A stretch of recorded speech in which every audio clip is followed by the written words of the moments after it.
The next thing I really recall is counting aircraft as they went over in V formation, coming back from Germany, having bombed the place to bits.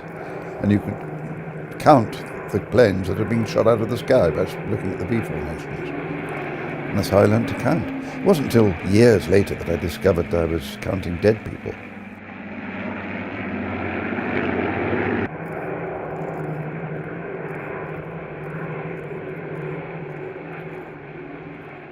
I like a nice cup of tea in the morning. I like a nice cup of tea with my tea. And when I go to bed, there's a lot to be said for a nice cup of tea. I'm going to have my Patum Paparium, the gentleman's relish,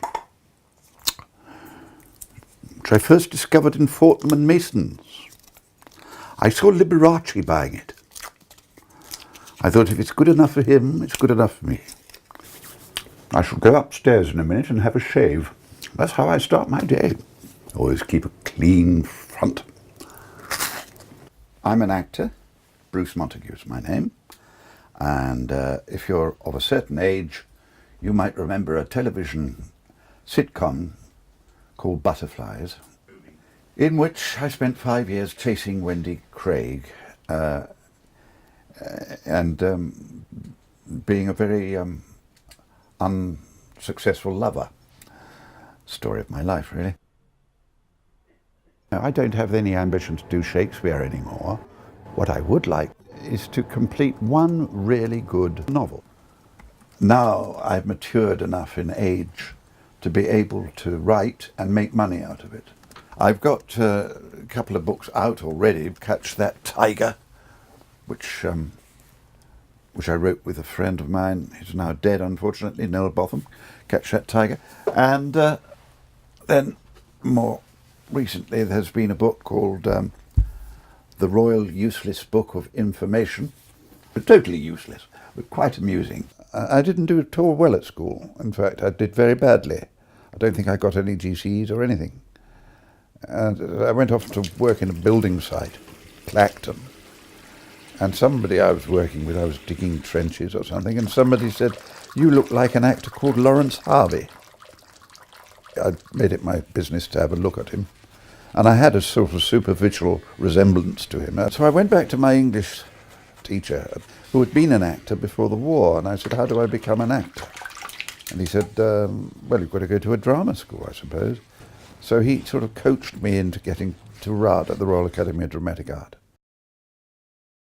If I met her on a gravestone, isn't that strange? We used to go out in between breaks and learn our lines sitting on gravestones. And that's where we met. And that's probably where we'll die. No, my wife does not choose my daily outfit. She sometimes chooses my shirts, and I will then quite often throw them away. I'm very particular about what I wear, yes. Clothes make the man, definitely.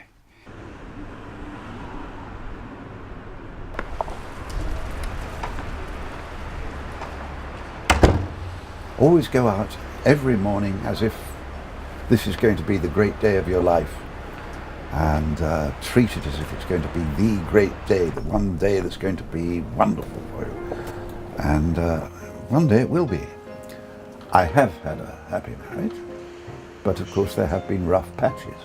Everybody has to have, particularly over 51 years. You can't expect it all to be sweetness and light the whole time.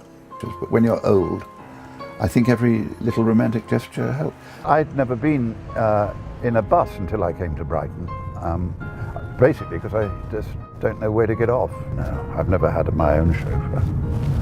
I've thought about it, but I don't travel around as much as I used to.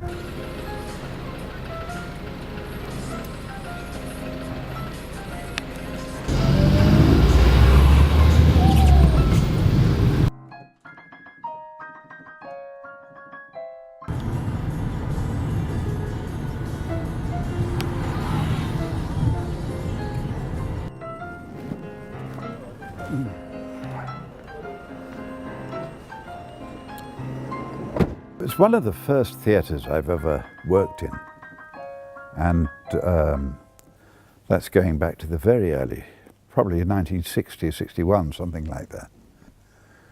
Long time ago, 53 years ago. I suppose I've done 20, maybe 30 plays here over the years.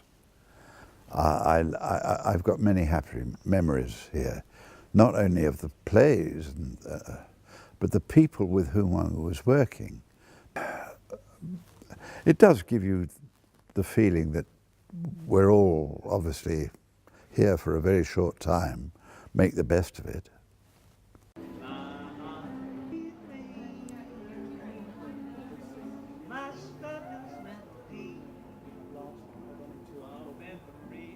I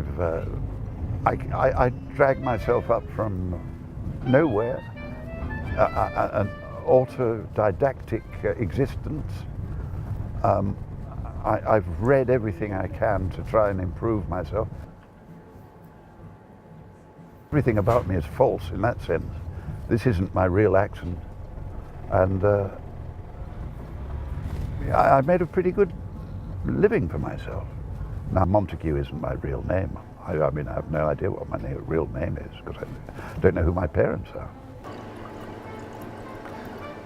Thank you, Darren. Thank you, sir. My pleasure.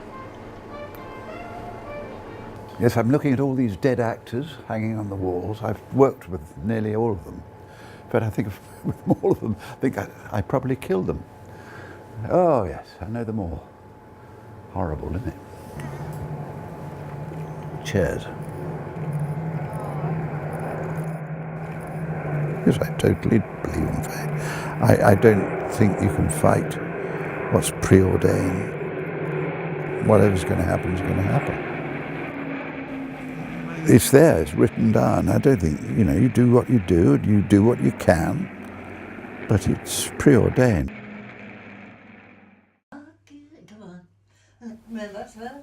I'm not saying there's a God, because I don't believe in God, but there's something in your psyche that makes that happen.